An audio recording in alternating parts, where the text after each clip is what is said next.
Back to news. నందికొట్కూరులో తాగునీటి కోసం ప్రజలు ఇబ్బందులు పడుతున్నారని టీడీపీ అధికారంలోకి వచ్చిన వెంటనే నందికొట్కూరుకు తాగునీటి సమస్యకు శాశ్వత పరిష్కారం చూపుతామని నందికొట్కూరు టీడీపీ ఎమ్మెల్యే అభ్యర్థి గిత్తా జయసూర్య అన్నారు. నందికొట్కూరులోని ఏబీఎం పాలెం 21 వార్డులో కురువపేట మిట్టూరు మండలం నాగులూటి గ్రామంలో ఇంటింటికి వెళ్లి ఎన్నికల ప్రచారం నిర్వహించారు. అటు లోక్సభ నియోజకవర్గ ఇన్ఛార్జ్ మండ్రా శివానందరెడ్డి ఇంటింటికి వెళ్లి టీడీపీ సూపర్ 6 పథకాలను ప్రజలకు వివరించారు.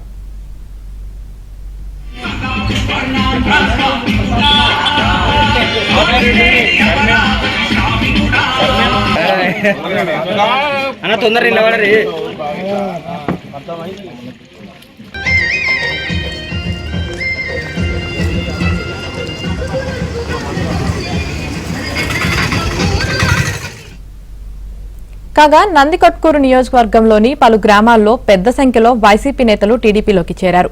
వీరందరికీ లింగారెడ్డి పార్టీ కండువా కప్పి సాదరంగా ఆహ్వానించారు.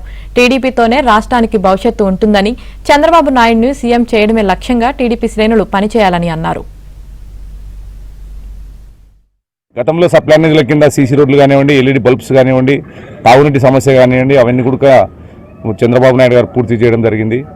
ఇక్కడ ప్రధానంగా మహిళలకు సంబంధించినటువంటి ముఖ్యమైన సమస్య వసతులు లేక వాళ్ళు నిర్మించుకోలేనటువంటి లెట్రిన్ సమస్యలు చాలా మంది చెప్తున్నారు. మరుగుదొడ్ల విషయాలు మాకు కంబైన్డ్ లెట్రిన్ సీట్లు కాలనీకి ఒకటి కావాలని చెప్పేసి సిఎస్ఐ పాలెం, ఏబిఎం పాలెం ప్రజలంతా కూడా డిమాండ్ చేస్తున్నారు.